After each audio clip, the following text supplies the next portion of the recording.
Welcome to the Ordinary Marathoner Podcast.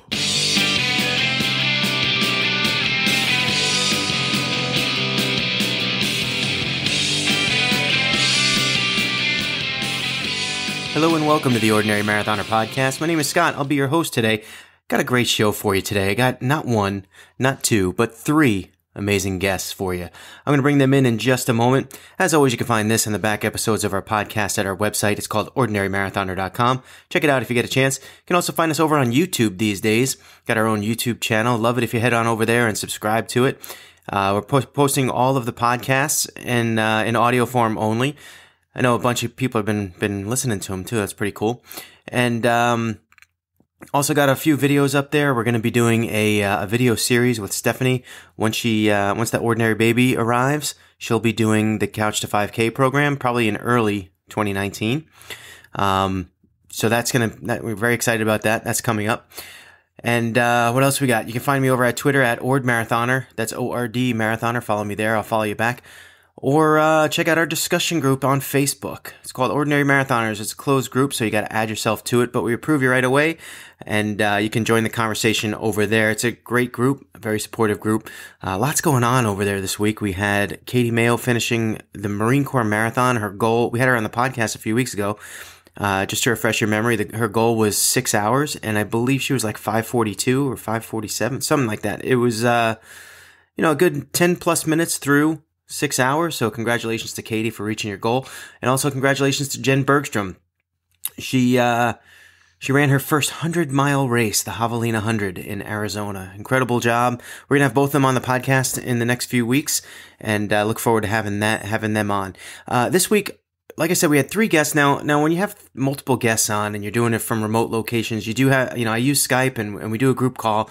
I will say this, that we had a little bit of audio issues here and there. It wasn't so crisp and clear all the time, but I did my best to filter it and edit it and get you something that was palatable. I think but I think it came out pretty good. So, and it's got a really good message on it too. So, with that, let me introduce this week's guests. It is a family affair here on the Ordinary Marathoner Podcast. First and foremost, the patriarch, Glenn Eisenstein. Welcome to the show, Glenn. Thank you. Good to see you too. It's been a while. It's been a little over a year, I think, since we had you on last year. And you got a lot of things to talk about. We're going to get into that in just a minute. But I have both your son and your daughter also with us on the podcast. Tony Pearlman, welcome to the show. And Samantha Watson, welcome to you as well.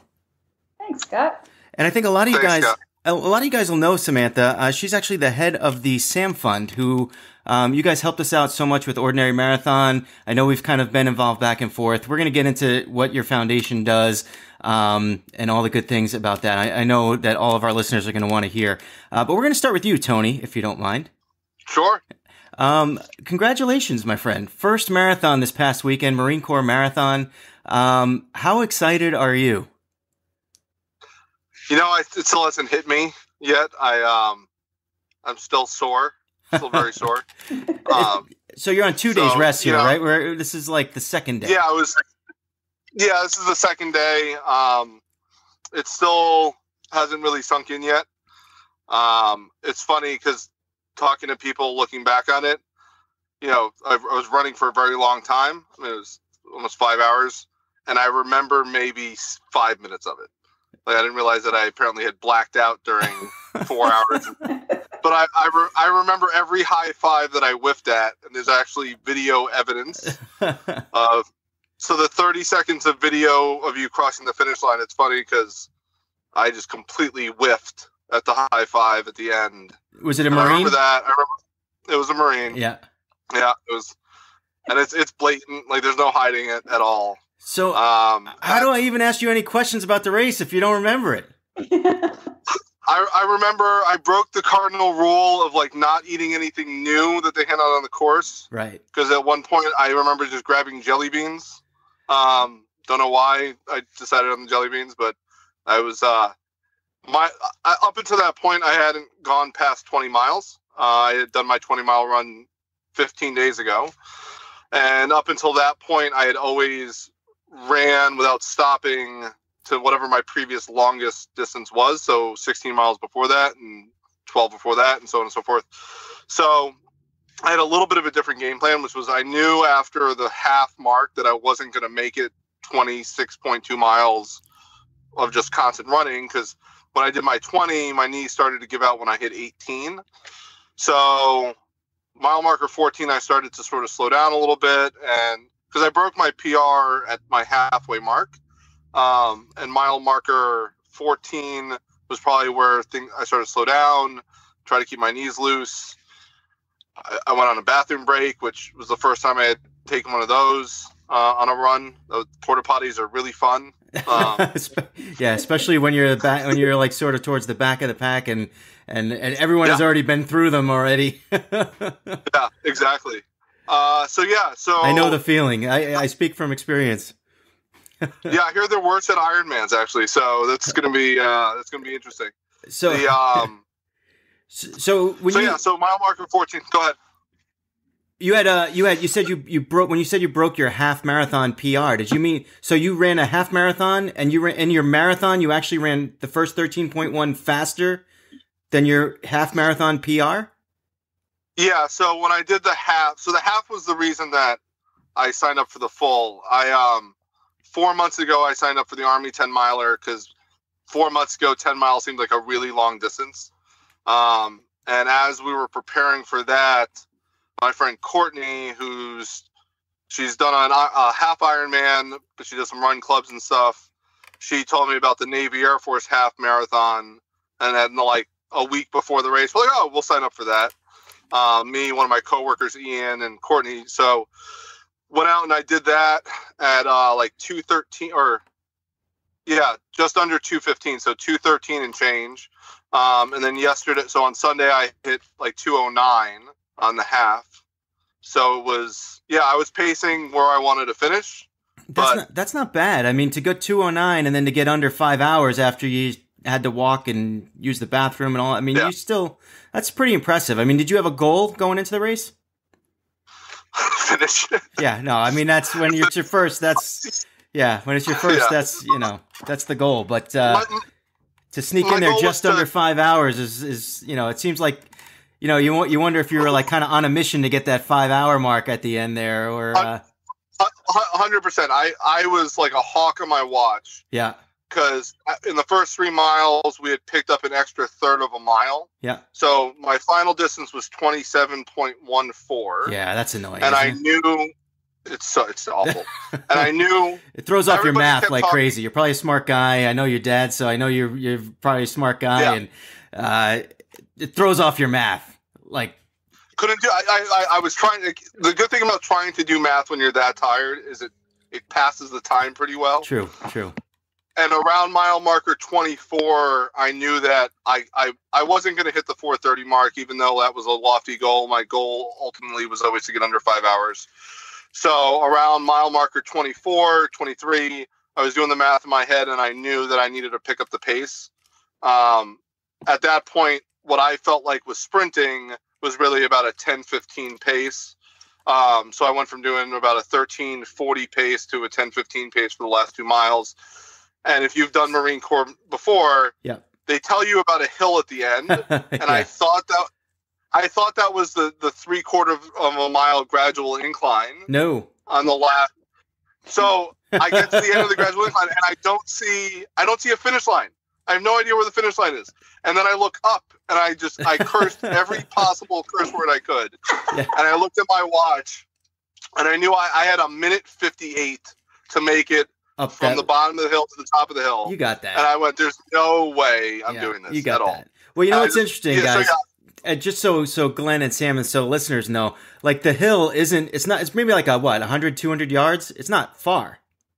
It's just very steep. It's just really steep. It's like, and they have, when I was there, they had Marines at the bottom of the hill, like yelling at you and really when you have Marines yelling at you at that point in time, you are getting up that hill. Yeah. I mean, it was incredible that the last. So then I figured that I had a little bit extra time. I was about 12 seconds or 15 seconds ahead of where I thought I was going to be.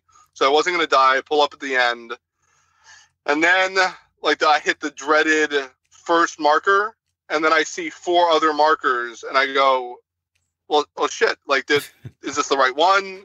Is the finish line this one? I don't know if it's that one. Right. And they have different. Right. Usually it's the first. Yeah, I think. Yeah, well, I was hoping it was the first, so because I completely gave up on hitting the other 3. So yeah, and then there was a lot of things that I probably could have done better. The whole idea of throwaway clothes, running in gloves, hydration was a big issue because up until that point, I always carried either a hand bottle or a Camel pack. When I ran the half, I had a hand bottle. I'm a big guy, so I don't like putting anything around my waist, although I went with the flip belt. Yeah. And I realized I can't carry 11 or 16 ounces of water or electrolytes and it be sufficient. So, me and my buddy were joking about trying to do the 100-mile ultra that's coming up in next year. And we're trying to figure. I hope you're talking about it in the car. So yeah, I hydrate. So a lot of lessons learned. As I think back on it, obviously I don't remember a ton of during it. I do remember when I picked it up because I beat the 5-hour mark by about 14 seconds. Oh wow! And that was purely because I ran the last 2 miles in about 21 minutes. Nice job, man. That's the way to pick it up, man. That's so Glenn and Sam. I got to ask you guys. We'll start with you, Glenn. Were you watching this the whole way? Were you? I actually had to work on Sundays, and I was getting updates from Abby. So you were getting updates, but so you were getting updates from Abby, Glenn. Were you watching his time at all? Were you just hoping he got through? Were you? I was just hoping he got through. I've learned a lot since last year, and for my son, the idea of slowing down in the beginning sounded like the kind of advice you get from your Yeah, he was saying his suggestion was something about slowing down in the beginning, which. Yeah, my legs felt great. I mean, 3 days or 4 days before the run, I was almost in tears because I went to go run and I just couldn't run at all. My legs were so sore. And then I woke up and I was like, oh, my legs feel great. This is awesome. But when there's that many people in such a tight space, it was impossible to change the pace of the crowd, right? Like everybody I was around was running 10-minute mile. So it was very hard to go any slower or any faster than that and not, burn a ton of energy. Yeah, and that's you got to get used to, I guess, running into crowds and if you're not used to racing a lot. But I mean, was this your first year racing totally? Yeah. So in February, I decided I wanted to not be like a gross, out of shape individual anymore. I know that feeling. Yeah. Yeah, I had hit about 315 pounds, and I don't know that I could walk up a flight of stairs without losing my breath. So I started working out again, and growing up, I always hated running. I'm flat-footed. I'm pigeon-toed. Like, it hurts.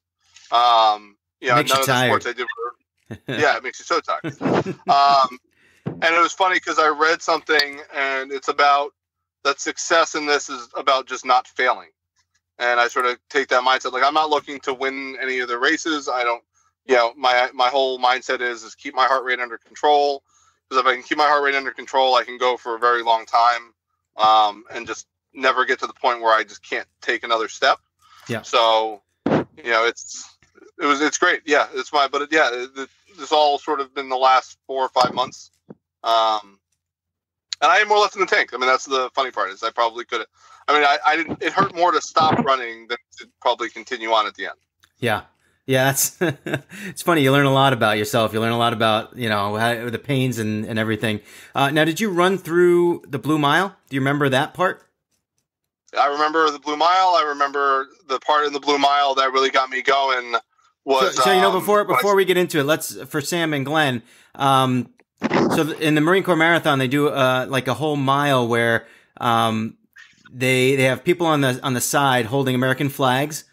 And it's kind of like you run through a tunnel of American flags, which is really kind of like a cool moment. And then at the end, they have all these pictures of fallen soldiers on the side of the road, and I think they're blue frames or something like that. Yeah. And they call it the Blue Mile. And it's like, when you run, and I don't know if you experienced this, Tony or Glenn, but when you run, for some reason, just the active motion for me, and I think it's kind of like you're alone in your thoughts.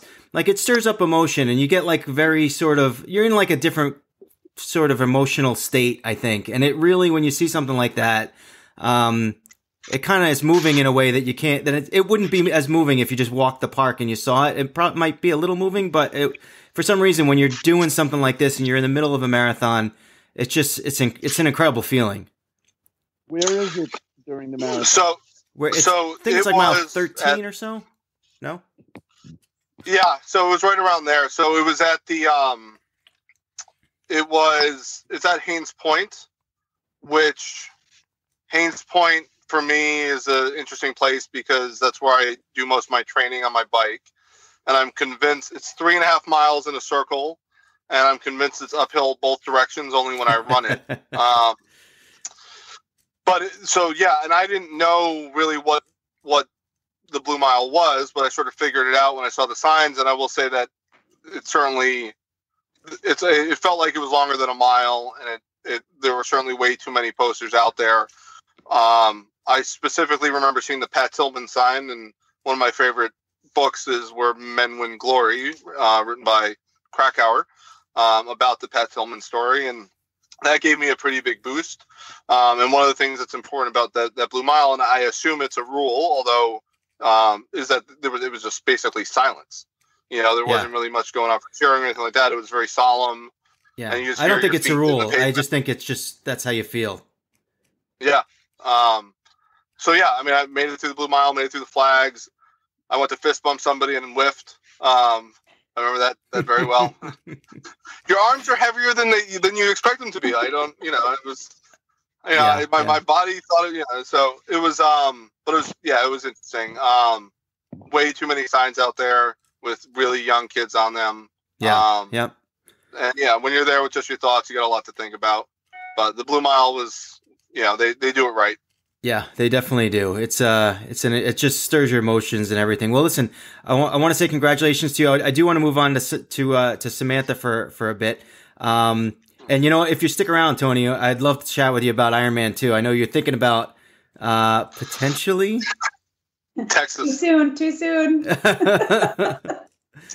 End of April. Yeah, it's yeah. So you're thinking about like a full Ironman or like a half? Yep. The Woodlands full. Oh. Yeah. You think like I think. We're gonna have a little conversation. Let's move on to Samantha. Sam, what'd you say, Glenn? What do you do? You did the Lake Placid last year. Right? Well, I did Lake Placid in 2017, and I did Maryland in 2017 because I couldn't get enough of one. I had to sign up for another one right away. And then I DNF'd Lake Placid this past summer. I didn't train as hard, and I kind of knew it going into it that I wasn't in as good shape, but I went for it anyway. Sometimes you just, you need to start. I felt like I had to start it. I paid for it. I knew I probably wasn't going to finish, and I did one loop on the bike, and I was done. But I think we probably have very similar mindsets. I'd be interested to get into that a little bit more, but let's do that in a little bit. Samantha. Hi. So does everyone call you Sam, or does everyone call you Samantha? Yeah, Sam's good. Sam's good. Sam's good. So I've been talking to you probably a year, I would think, right around a year. I know, right. Your dad introduced me, right around that time. He told me obviously that he was running and raising money for the samfund, which is the charity that you started. I know we talk about the samfund a lot in our group, and I figured this would be a great opportunity to get you on and kind of talk about how you got started and what the samfund does. Sure. So, first of all, I think you're all crazy talking about Ironmans and half Ironmans and marathons, and it's amazing. So let's start there. But well, how proud are you of these two guys? My heart is exploding right now. And, I'll tell you a little bit about the work we've been doing most recently, but in the past year, I've gone down to DC a few times, and I'm really grateful for the time I've gotten to spend with Tony and Scraps, my nephew dog. And because of the timing, and I've been going down to DC for about 1.5 years, I have seen a total transformation in Tony just in that time. And so, when he puts his mind to something, he does it. And I'm so incredibly proud of him. And, having watched my dad do one last year, I'm just so excited to watch number 2 this weekend. And yeah, my heart is bursting. Yeah, they're both incredible. But your father seems like he got this thing started, and I'm going to return to Tony really quickly. Tony, did your father running a marathon have anything to do with you running a marathon? Absolutely. I mean, it was, see what you started, Glenn? See what you started? Yeah. Ready to pass. Well, I mean, my goal was I was talking to Sam, and I wanted to surprise him and show up in New York and run with him. And I don't have any idea how any of this works, right? Like people plan this months and months and years in advance. And I remember I found a charity to give me a bib for New York next week, but apparently the Roadrunners didn't want to break the rules and let me in. So unfortunately I can't be there this Sunday, and I'm probably thankful. I don't know that my legs could have handled back to back. Yeah, that's tough. I certainly would have tried, but I don't know if I would have been successful. But yeah, no, it was definitely a motivating factor. I think, what he did, obviously that was a major accomplishment. And, part of my training and everything that's gone on is that I do it because I don't have an excuse not to do it. I'm healthy for the most part. And if I'm not, it's because it's my own shitty diet. There's no reason to really be lazy anymore. There's people out there that motivate me because, they don't have the privilege of being able to do this stuff anymore. And certainly if Glenn can do it, then it's certainly something worth me trying to do. So yeah, it was a big motivating factor. He ran a marathon, his first one at 69 years and 11 months. That's right.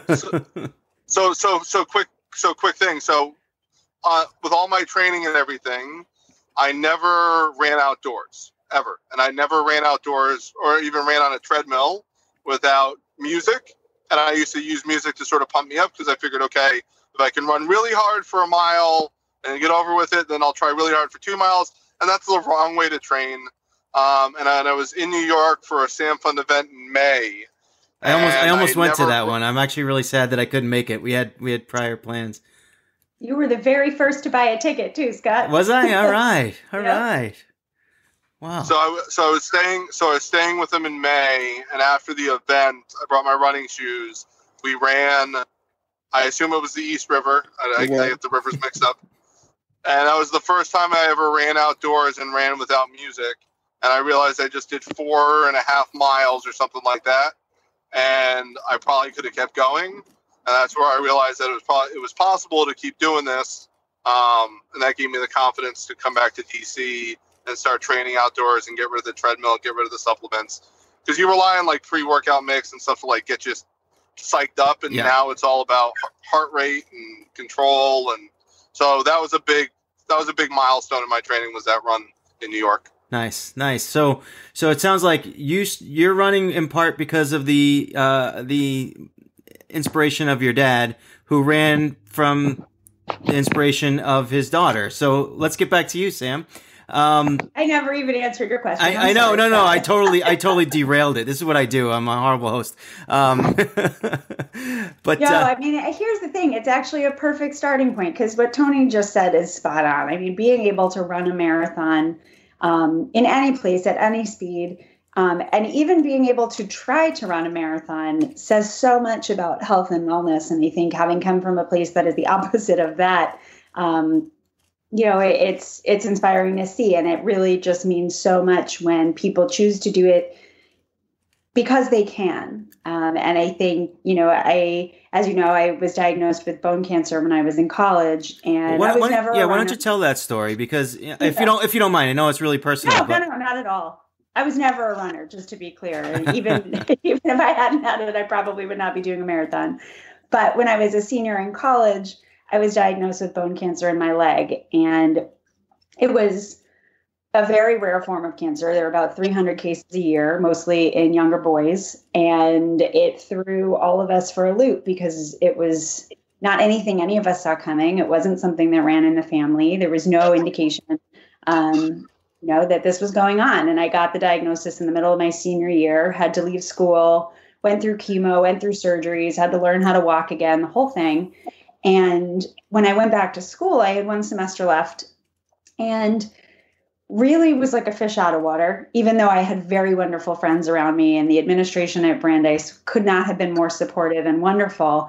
I didn't really have any peers that I had gone through cancer treatment with, because unfortunately we lost a lot of them over the course of the treatment. And so I got back to Brandeis, and I was a second semester senior, and, I couldn't really care less about test grades and parking tickets and all of these things. And I also didn't really have the energy to go out a lot or, be a college senior. And so, little by little, I started to feel stronger. I was mostly bald. I was still walking with crutches. And each sort of time I came down with something, my doctors would say, don't worry, your bone marrow is just tired. You had a lot of chemo, give it time. And finally, the day before my 23rd birthday, I went down to New York for one of my appointments. And they said, we need to do a bone marrow biopsy to really see what's going on. So I was diagnosed the first time at 21. I spent my 22nd birthday in the hospital. And so I had the biopsy the day before my 23rd birthday, but I was like, I'm not coming in, just so you know. I will get the results the day after my birthday. I will not be here when I turn 23. It's funny, thinking back on all of these years, there were just a few moments when I think I exercised control because it was the only time that I could. And that was one of those. I was like, I'm not spending my birthday with you again. So the day after I turned 23, I was diagnosed with an early form of leukemia. And because the search for a bone marrow donor didn't really involve me, I was able to go back to school for that last month or so. And I graduated with my friends on time. And one of the greatest thrills was walking across the stage, to get my diploma, having my friends and my family around. And it's funny because even looking back at pictures now, we all celebrated and we were so happy, which is ridiculous because we also knew what was ahead, but we just were there then and celebrating what we could. And so I went on, I saw another doctor at a different hospital who told me in no uncertain terms that I would not survive a bone marrow transplant. And so I didn't go there. I went back to Sloan Kettering where I'd gone through my treatment.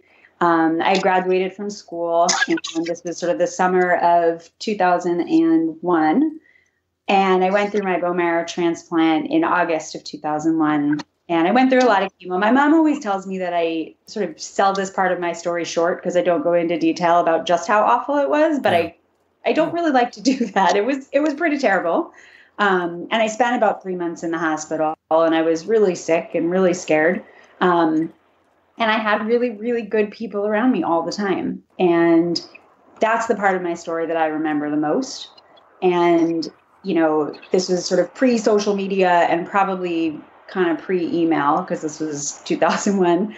And, there were people in my hospital room every single day and people in the waiting room every single day. And they sent cards and they sent packages, and I had good luck charms from all over the world. And I just felt very loved all the time. So when I got out of the hospital, I had to spend about a year in New York recovering and waiting for my immune system to kick back in and all of these things. And it was very much a waiting game. And as it got closer and as my numbers started getting better, I started to ask a lot of questions like, well, can I go now?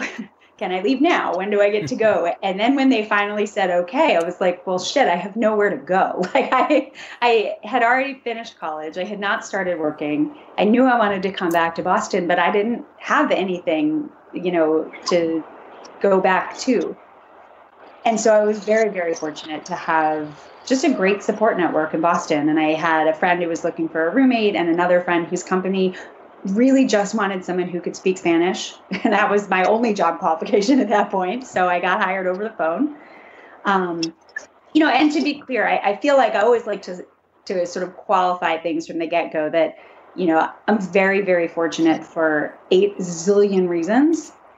But I don't think cancer is the best thing that ever happened to me. Yeah. I will never call it a gift.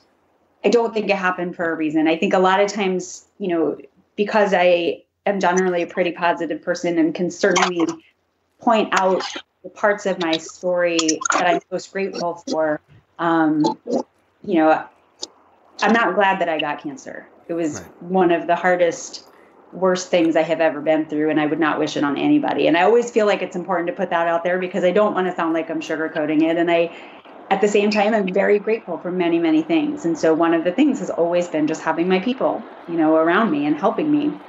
So I came back to Boston, and it was around that time that I started to realize that the thing that made my experience really hard wasn't my diagnosis and my treatment. It was the fact that I was in my early 20s, and I was still on my mom's insurance, fortunately, but I had no savings and I had nothing. I'd actually just gotten hit with a $300,000 bill for my bone marrow transplant. And, again, very fortunately, my mom is an oncology nurse. And so she spent the better part of 2 years fighting our insurance company. And, it could have been a lot different sort of from a financial and practical perspective. And even with those supports in place, it was really hard. So I started sort of seeking out different support groups, and I was always one of the youngest, and I didn't really know what I was doing at work or in life or anything. I didn't know how to go on a date. I didn't know how to interview for a job. And I started to meet young adults who had been to a similar place. And I felt like I found my people and I found my community. And, at 25, I felt like, this was a place where I could make a difference. And I had so many things to pay forward and I had so many people to thank.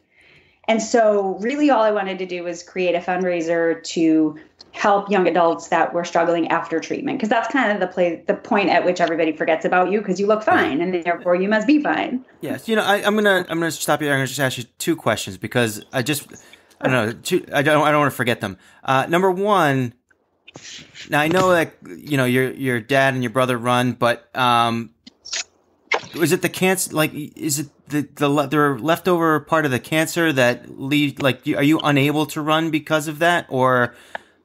Yeah, so or you just don't want to. The first time, well, yes, and also I don't like to run.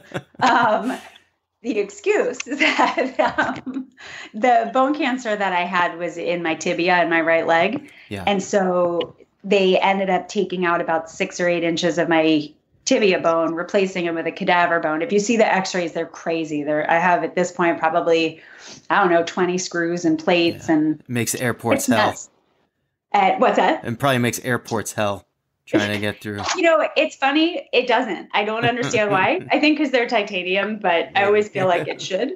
But no, but it's interesting because I have a lot of limitations on sort of physical activity, and it took me the better part of probably 15 years to finally find some exercises that I could do that both made me much stronger and also doesn't stress my joints. Yeah. And so that was one of the really hard things where I was being told by doctors, keep yourself strong and keep yourself healthy and go to the gym and do whatever. And I would get there and I didn't know what to do. Right. So go ahead, Glenn, what was that? I said, do you remember you had to prove Dr. Healy wrong and play tennis one time? Well, it was funny because I asked, I played tennis, just in high school and for fun. And I asked him, my surgeon at one point, if I'd ever be able to play tennis again. And he said, probably not.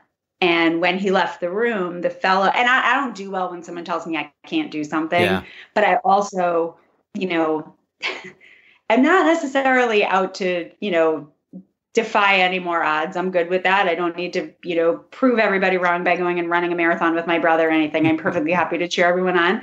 But when my surgeon left the room, there was a fellow in there and she was like, just to be clear, if you want to play tennis again, you can just let it bounce twice.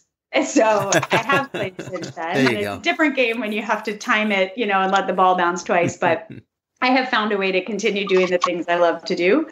And really the hardest thing about being physically limited is being a mom to young kids who have so much energy. And I wish that I could do the things with them like soccer and, all the things they do. But I find ways to still participate and be present. And, they are old enough now that they know mommy can't run. And so they walk with me. And, you might not be able to be on the marathon team, but you manage the marathon team, the samfund marathon team. So I think that's good. So Tony, what were you going to chime in there for something? Yeah, there were a couple things. She had mentioned that she didn't know how to date. I just wanted to point out that I never liked any of her boyfriends until Adam. Still a protective brother. Hey, I'm just saying. So I remember when she got diagnosed and being like angry because she was the, very like healthy and, like normal human being, whereas like other people would smoke and drink and like, not that anybody ever deserves cancer, but like I certainly was angry because certainly Samantha never did anything like where, it was just, it was frustrating. It was angry. And yeah, I mean, it's a motivating factor because, you think, okay, well, I'm going to get healthy. And then there are these setbacks and everything else. Because there are people out there that get these setbacks that don't have the privilege or the ability to do something, whether or not they want to or not. So yeah, she's defied every odd that she could possibly want to defy. And I'm very proud of her for what she's done.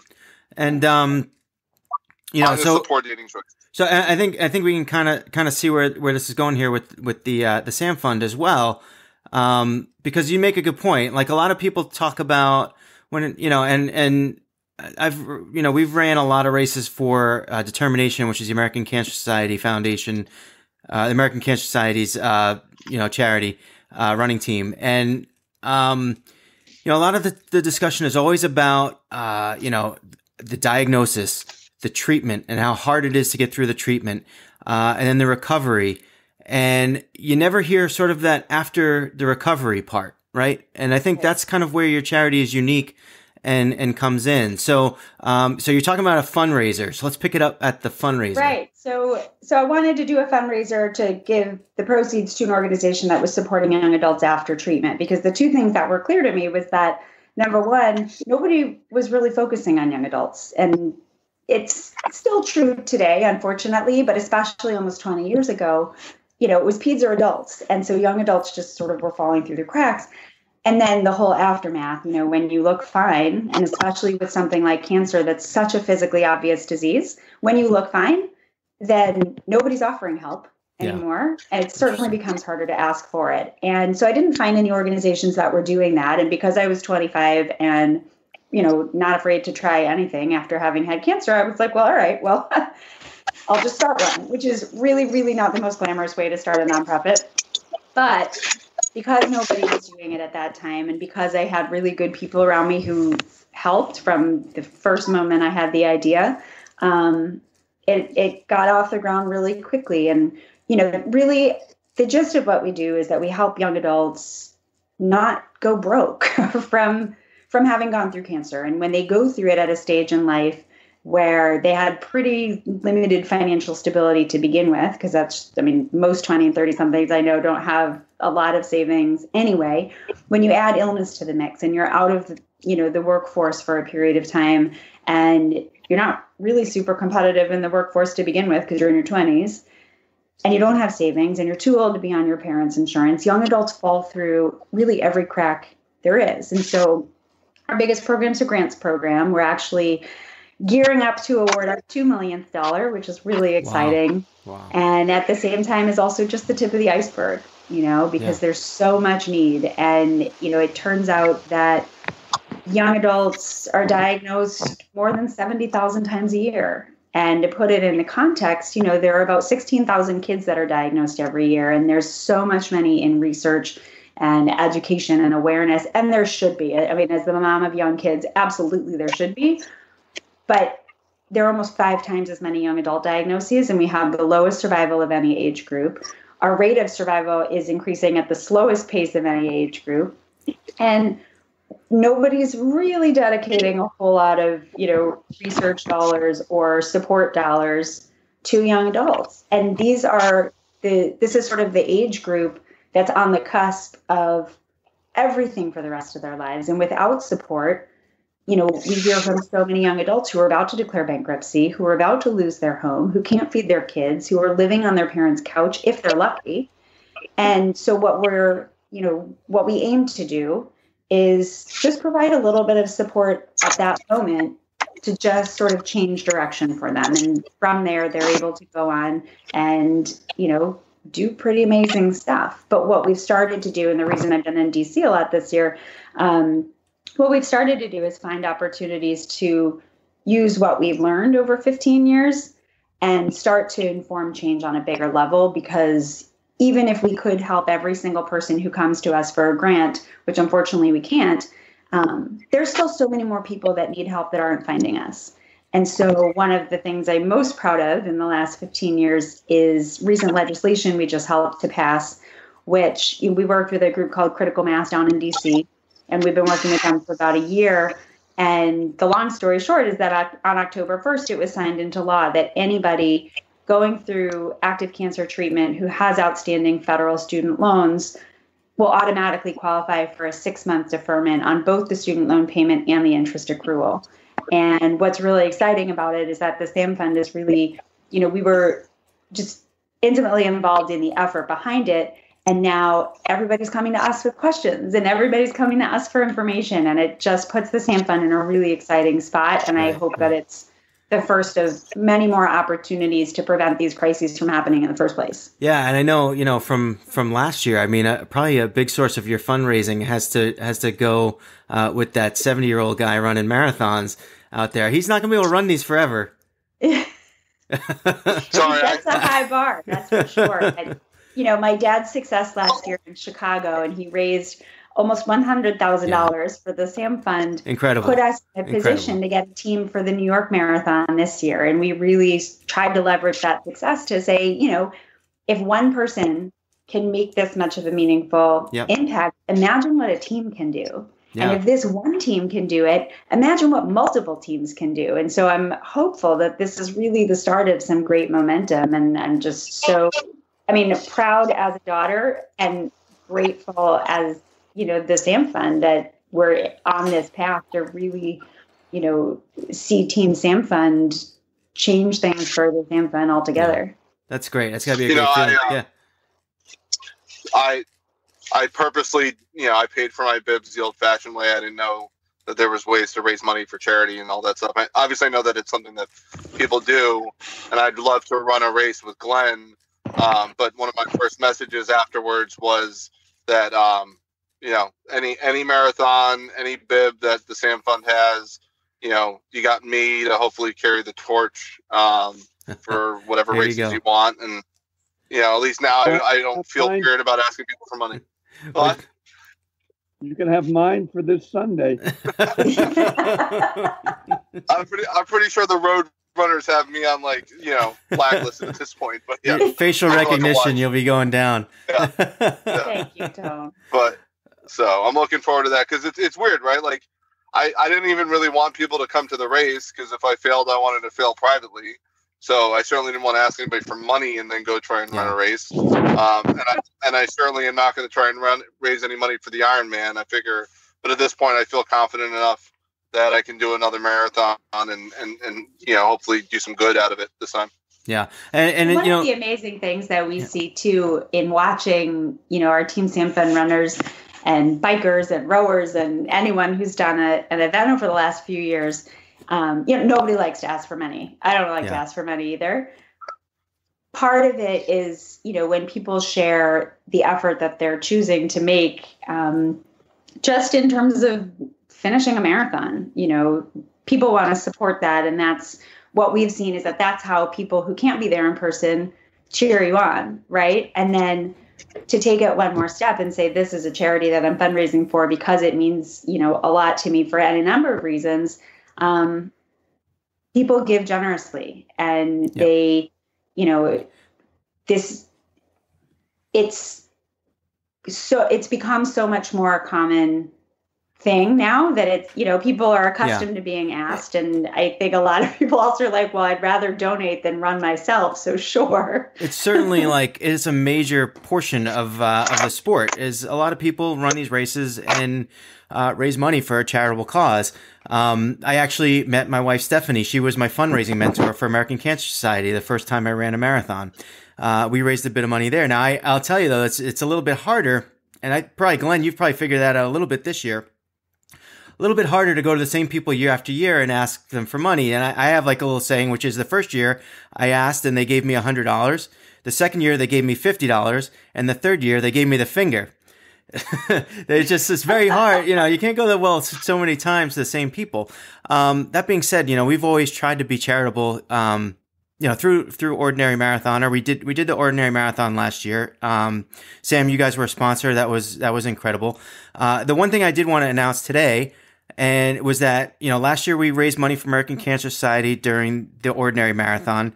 I think it was like $700, something like that. But this year when we do the Ordinary Marathon again, and I know I haven't asked you this, but I'm hoping you'll just say yes. We'd like to raise money and do it for the samfund, if that's okay. That is awesome. Thank you so much. I mean, we're not going to raise as much as Glenn. We're not going to. You know what's funny, Scott? In the first probably, 8 or 10 years of the Sam Fund, I remember looking at all of the statistics and the donations that had come in. And up until that point, when we did our first really big event, it actually was probably the first 5 or 6 years before we did our first big event. I think 2/3 or maybe even 3/4 of the donations that had come in were $100 or less. Yep. And it was so striking because at that point we had already given a few $100,000 and, we're doing as much as we could. And it really was just testament to every little bit adding up, and we also know that we're one of many charities out there that, need the money and are asking for the money, and people can't give everywhere. And so, we're just so grateful for every effort of any size because really and truly it adds up. And, for sort of a point of context, point of comparison, we have, through our grants program, we see people who, are struggling profoundly. And sometimes $1,000 can turn things around for them because it's the difference between missing a rent payment and keeping their home. And it's a difference between, paying off a medical bill or being able to go see their doctor. And it doesn't take a lot. I mean, I'm sure if you asked any one of our grant recipients, they would love to have all the money that they could. But, the reality is that it doesn't take a lot to turn someone's life around. And so, don't ever minimize an amount, that you're raising for a charity, because if that charity is, responsible, they will show you exactly where it's going. And it makes such a big difference. Yeah. And, I think that your sort of your tenacity, I guess, and your, I don't know, it's very inspiring the way you've put this together. And the fact that you can get, your dad and your brother to run marathons, it's just, I think it's incredible. It's an incredible family that you guys have together. And, I think that whenever we've interacted, and I've interacted with some people on your staff or with your dad, it's been incredible. So, I just felt, and I've always raised money for American Cancer Society, and I actually spoke to them, and I told, because they helped me out a lot last year too, and I told them that, I'm still going to raise money for them in other ways, but we were going to change this race to have it go towards the Sam Fund. I just think, like, if I need to, I can pick up the phone and call the CEO, right? I can call. So I felt like it was very personal to us, and Stephanie and I were talking about it the other day, and I said, we should just do this, and she agreed, and I'm really happy just because, and I feel like even if, if we raise $500, if we raise $1,000, or if we raise $2,000, it's more personal because I know where it's going and who it's going to and what it's helping. So, thank you. You're welcome. Well, let me just share one quick story with you, sort of in advance of our year-end campaign, which we haven't even launched yet, but I want to share it with you because we were just talking about it today. So one of the things that we're going to be doing as part of our newsletter this year is focusing on about 4 or 5 previous grant recipients, young adult cancer survivors who got a little bit of help and are now in the medical community. So we have physicians and nurses and pharmacists and providers of all kinds. And one of the ones that we've shared his story a few times over the years, but back in 2005, he applied to us for a grant, which I believe was about $1,000. And he wanted to go to medical school. No, he was in medical school, I believe, when he was diagnosed. And he needed to interview at residency, for residency positions. And in his essay, I remember him saying that, he had no money left because he was in his 20s and he had cancer and he had just gone through medical school. And he needed, I think it was about $1,000 to be able to travel to residency interviews and really sort of set up the rest of his career. And if we could help him do that, he would be able to kind of take it from there. But without that support, he would have been stuck and he would not have been able to go on these interviews, and his whole career path would have changed. And we gave him the money And 13 years later, he's a practicing oncologist here in Massachusetts. And he talks very openly about how his experience as a cancer survivor has helped, inform his relationships with patients. And so, it's about providing that immediate relief at that moment in time for someone who's struggling, profoundly. But even more so, it's about what they go on to do from there. And so $500, $1,000, $2,000, can put people in a position to make an impact that's so much greater than anything we can imagine right now. So it's so meaningful for us that you want to do this. We appreciate it. Thank you, guys. Great. Thank you, too, for all that you do. Go ahead, Tony. When's this race? It's not till April of next year, and it's a virtual race. Yeah. So it's what we do is we have people in our community. I think the entry is like $25. I think that's what it's going to be next year, and it's a 10-day event. And it's basically social media based. So you take pictures of yourself when you go out on your run, and you share it with everybody. And so you don't necessarily have to. It's called the Ordinary Marathon, pretty much because the podcast is Ordinary Marathoner, and it sounds pretty cool. But you don't necessarily have to run a full marathon. But we've had people. Last year we had a woman who did it. She made it her goal to do over 10 days to do a marathon. She had never done anything like that before, and she finished all by herself. And she, it was just a wonderful thing to see. And there's a video. I'll share the video with you guys after the podcast. I'll email it to you. But really, we just had so much participation. I think we had 70 people join up last year, and so much participation. And really just a whole bunch of people sharing pictures and just sort of celebrating the sport of running and doing it for a great cause, American Cancer Society last year, samfund next year. And I think even this year, just being because so many people know your dad in the group, I have a feeling that it's going to be even more successful next year. And, I could definitely I'll definitely send you guys the details, obviously, when we get closer. I think registration is going to open probably early February. But it's awesome. It's a fun thing to do, and it's even more fun. I think it'll be even more fun this year. With the samfund being involved. Thank you. So now we save the best for last. The best of the triumvirate.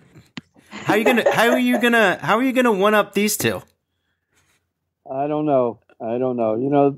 After Chicago last year, I wasn't sure I was going to do it again. It was a great experience. It was something I wanted to do, but the weather turned very warm. It was in the 80s, and I was cooked. But I finished, and as Sam said, I raised about $100,000. And so when the entries came around this year for the New York Marathon, I figured I would put in my name. And when I didn't win the spot, I was thrilled. And I figured that I had done my best. And then a couple of days later, Samantha called me to tell me that, oh, by the way, we have some charity bibs this year for... Hold on a sec, because I believe that after Chicago, I promised Abby that I would not tell you if we got charity bibs. And I did not tell you. You saw it on Facebook. So anyway, I'm just saying I kept my word. That's all I'm saying. Chicago was great, but this is New York, and this is where I've lived almost my entire life. This is where my friends are. 13 of the miles are in Brooklyn. So I'm thrilled to do it again. I've got my running buddy from last year coming up from Memphis to run with me, even though we haven't trained much this year.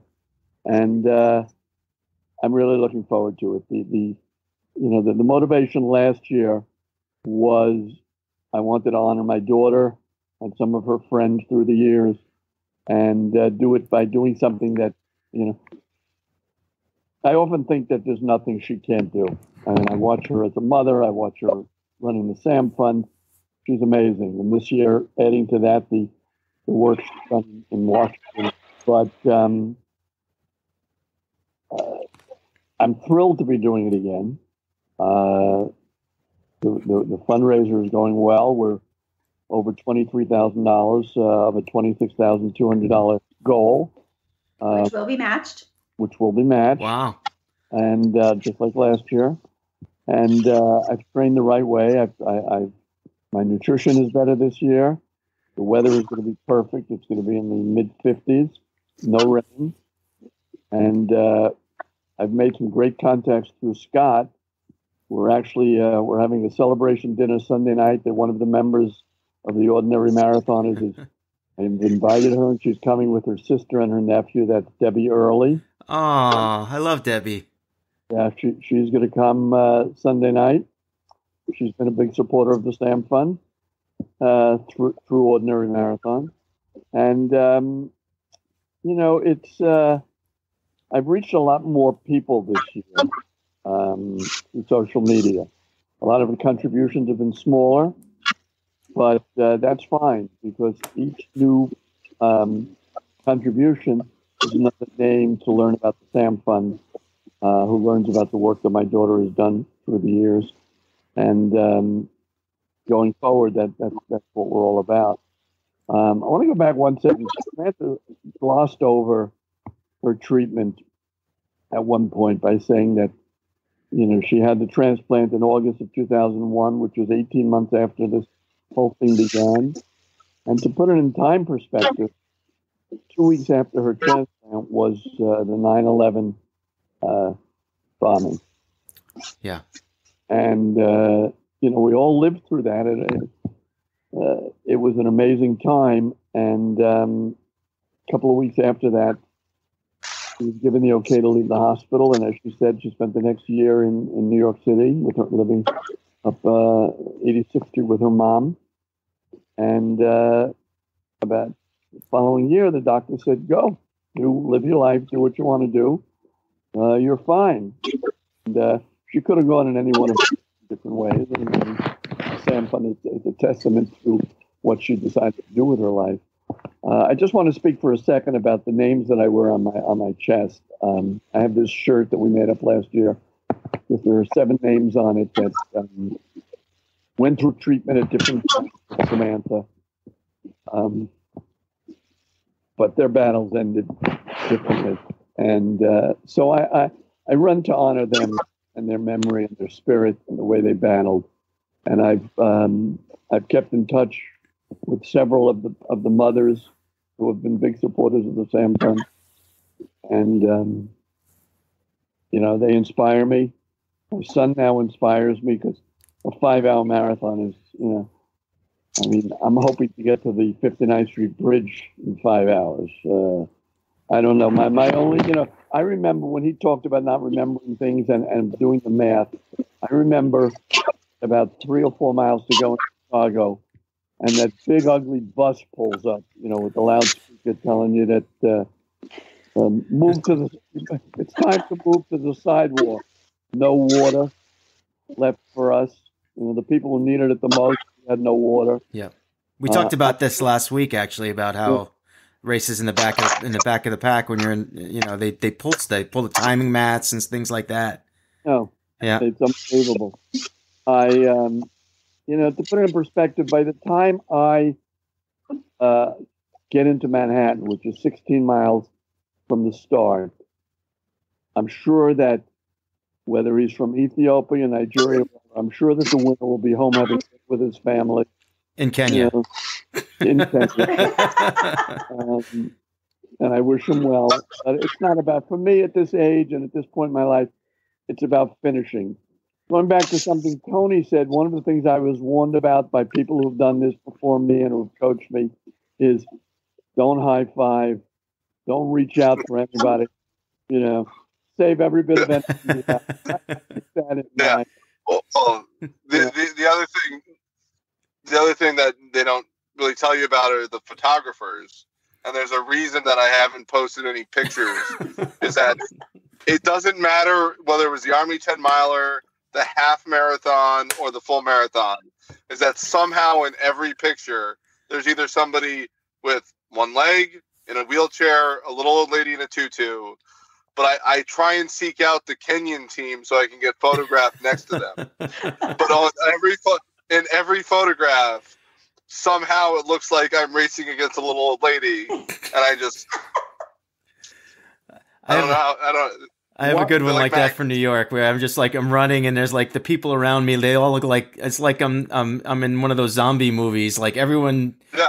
it's like, and I'm running, and I saw the cameraman. I'm smiling, and everyone else around me looks like what's like The Walking Dead. It's Yeah. One of the things I remember most about Chicago last year that I appreciated was the number of times during the run that I thought of Samantha because I saw a sign that either had a grammatical error or a spelling error. I wanted to stop at one point and say, no, it's T-O-O, it's not T-O. You should run with a marker this year. That way you could adjust that. You just...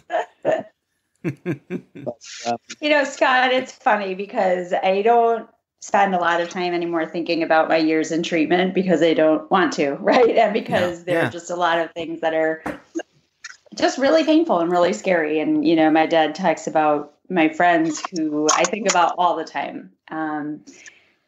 But things like this and conversations like this that sort of asked me to reflect back. I'm grateful because I think back to where I was December of 99 and when I was first diagnosed. And at that moment in time, this particular conversation with my dad and my brother, who just ran a marathon and are about to, and are grateful for their health and mine, and for me to be able to cheer them on, and for all of this to be related to the samfund, like every part of this is so meaningful and would have been so unimaginable back in December of 99. And it just is striking me, listening to Dad and Tony and you, and sort of thinking back that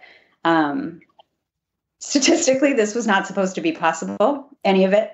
And the fact that we're here, I think the reason why, I said what I did earlier, is that I'm grateful every single day. And I'm grateful for this conversation and this marathon effort and having my family, lead the charge. And my family has been in my corner always. And for me to be able to be in their corner now, it just is so meaningful. Yeah. Yeah. And just one thing, just to put Tony and myself in our proper place. My daughter needs to tell you the results of Westwood Day this year. Well, I don't want to make anyone feel bad, but my 8-year-old finished the 1 mile fun run in the top 10 of all people. Wow. I think, what was his time? Like 7.5 minutes or something. And then my 6-year-old daughter flew through the finish line at about 10 minutes, 10 and a half minutes. But then they stopped. To be fair, they ran and then they stopped after a mile. So that's great. That's great. I will say that, and these conversations are great, and kind of like the one thing that Glenn said that sort of struck me is like here I am we're on the podcast, and I enjoy doing the podcast, and I enjoy this conversation. But when we're having a conversation about things related to cancer. My experience from dealing with, being involved with the American Cancer Society, and certainly yours, Samantha, we have this conversation and it's in good spirits, but because you talk about this subject, like there is loss involved. And the 7 people that you run for, Glenn, is like, we sit here and we laugh, we have a good time, and it's good. And it definitely, but then like, it's like, there's like this reality about what this disease really can do to people. And I think, Glenn, it's so meaningful that you can personalize that and give yourself sort of that extra inspiration to run a full marathon and to put that and personalize it so much, because if the disease wasn't so deadly, we might not even be talking right now. So it's and like you said, Sam, like you defy the odds, but some people don't, and for Glenn to kind of sort of I guess personalize that and that experience. I don't know. To me, it was just it's very moving when you said that, Glenn. I just wanted to acknowledge that, because I feel like, I don't want to be the guy sitting here kind of like laughing and joking and having a great time when really so many lives have been touched and lost, and for you to keep those 7 people alive, it does matter. It does matter that you write their names on your shirt and that you remember them. And I have patches on my shirt too when I run. I don't know. I hate to bring the mood down, but you're spot on, Scott. And I think from the samfund side of things, the word survivor is so loaded, right? And it always has been, and everybody defines it differently. And the reason why we've always been called the samfund for young adult survivors of cancer. I mean, we try and help young adults in treatment, out of treatment. Our grants program is designed to help people get back on their feet after treatment because there aren't other resources for them at that stage. But we also try and get to them while they're in treatment to help them avoid financial crisis later on anyway. And what I've learned from them, as recently as yesterday, I was visiting a friend and a samfund grant recipient in the hospital who is starting to face end-of-life issues, and his cancer has progressed beyond what they can manage. And I got to spend a few hours with him and his wife yesterday, and he's also a survivor because he is living out the rest of his time on his terms, and they are going to go home and hopefully just enjoy the time that they have together. And it makes me really angry because it's not nearly enough time. And it brings back a lot of memories of my friends that I saw go through this. But, we have another friend who was actually at our event in May, who is a chef, and her cancer came back, and she wrote an article recently about having a year left, and how she wants to spend it. And I think it's so important also to never think of people as victims and to honor their stories, and hope that they get to live however much time they have in the way that they want to. And I know from seeing my friend yesterday and hearing from thousands upon thousands of young adults over the years that, my dad running with the samfund logo on his shirt also brings them along and, validates their experience and validates the financial struggle and, makes them feel like somebody has their back.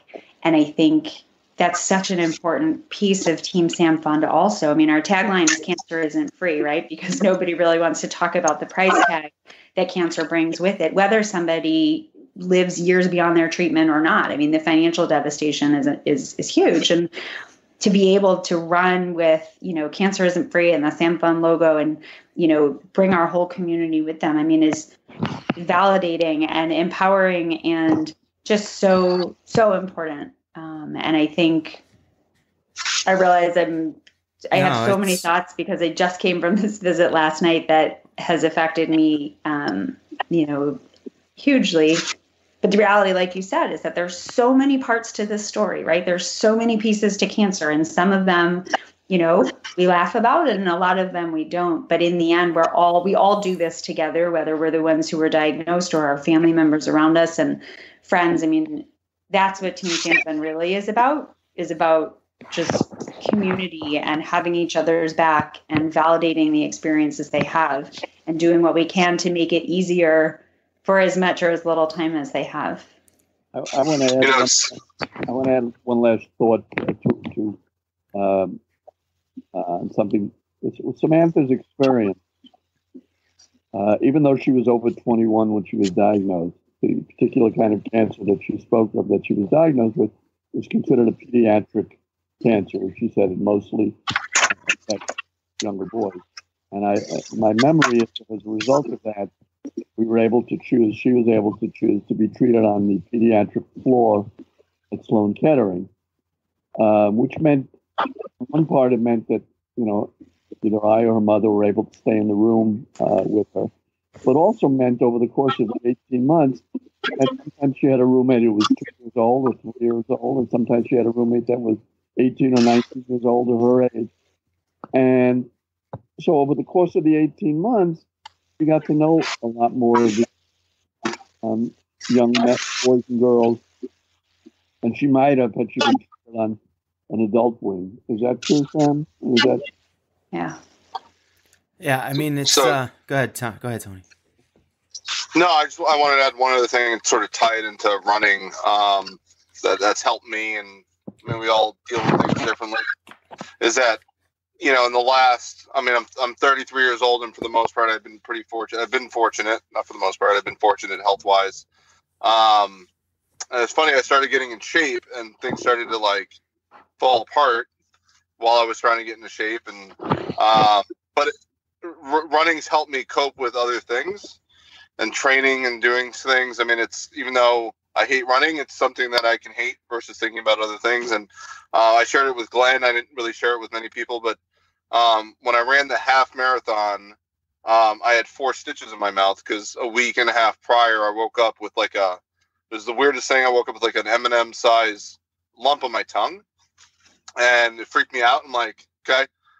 Went, saw a doctor. They said, I think it's like a Seinfeld episode. You don't ever want to like the doctor to go, well, I don't know what that is. Or, pretty sure the doctor Googled it while I was in the room. And so I went to an oral surgeon. They cut it off, and they said, words that I never thought I would hear, which was, you got to go see an oncologist. I'm like, well, they did a biopsy. It came back, and they said, you got to go see an oncologist. And I remember thinking, okay, like I have a race in 2 days. Like so I remember I ran the half marathon with 4 stitches in my tongue, and the entire time just thinking like it didn't matter. I was going to finish this race. But, I'll deal with what the results are when they come. Like there's nothing that's out of my control.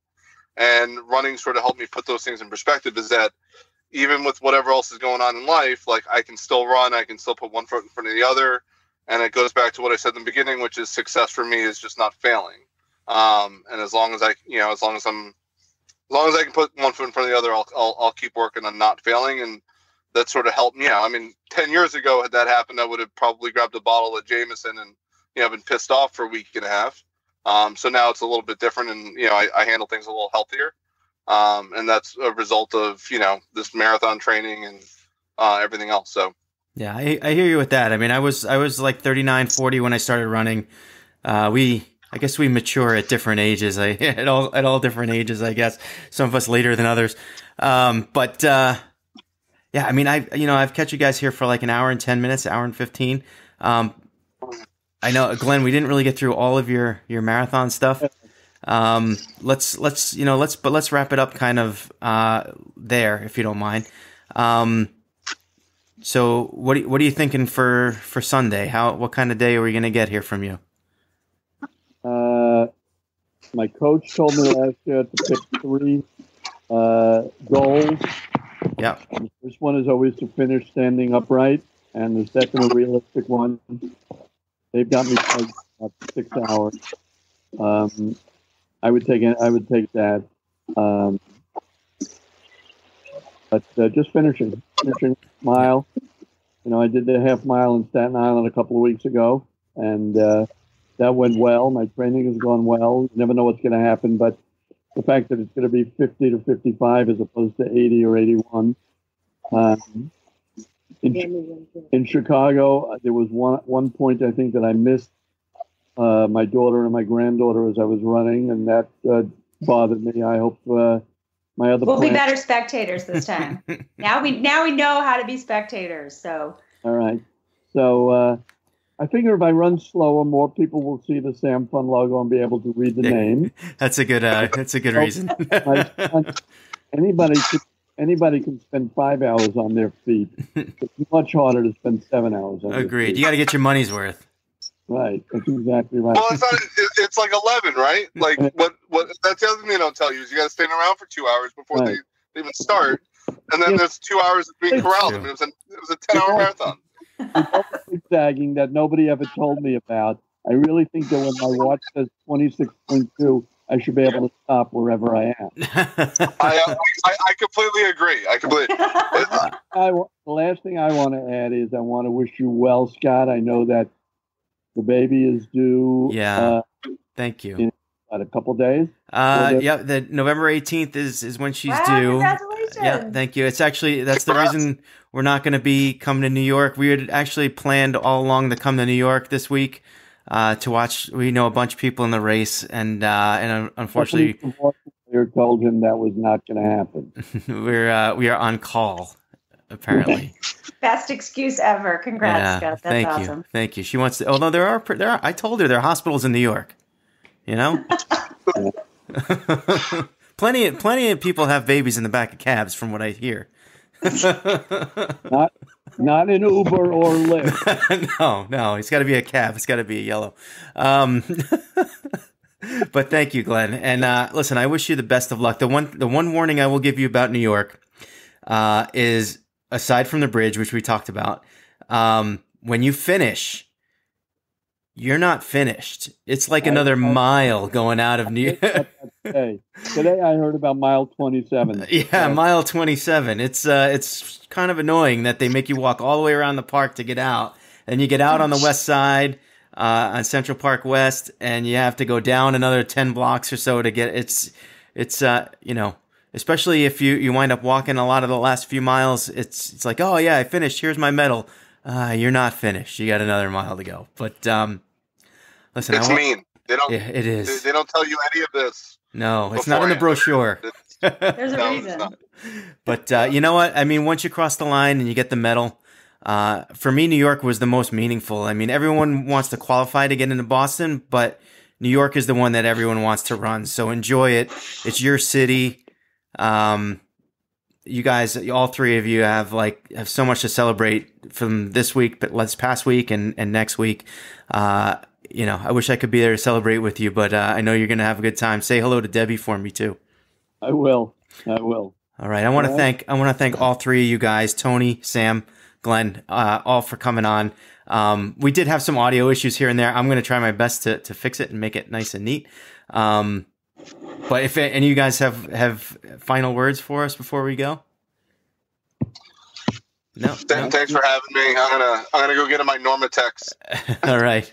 Scott, thank you, because you've introduced me to a new world online as a result of besides the marathon running, the incredible camaraderie on the Ordinary Marathon page. Thank you. Thank you. There are some really, really incredible people there, you included. And thanks for giving us a chance to share the story of the samfund and my amazing daughter. Yeah, she definitely is amazing. And Sam, let's get it out there too. The webpage, it's the samfund.org.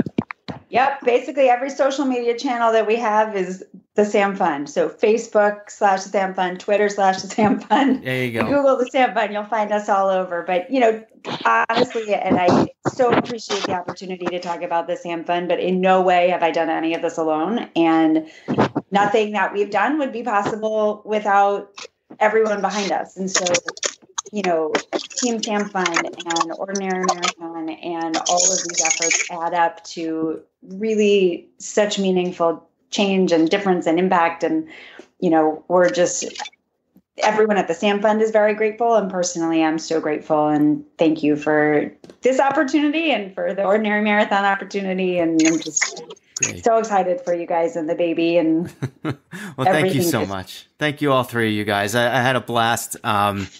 I don't know. One of my favorite podcasts. This was great. And, whenever I get really nervous when I get three people on. So, I think it worked out pretty well though. So, with that, we're going to wrap it up for the day. We'll be back again next week. I have, Katie Mayo I want to talk to. I want to get her on after she ran Marine Corps Marathon. She did a really great job.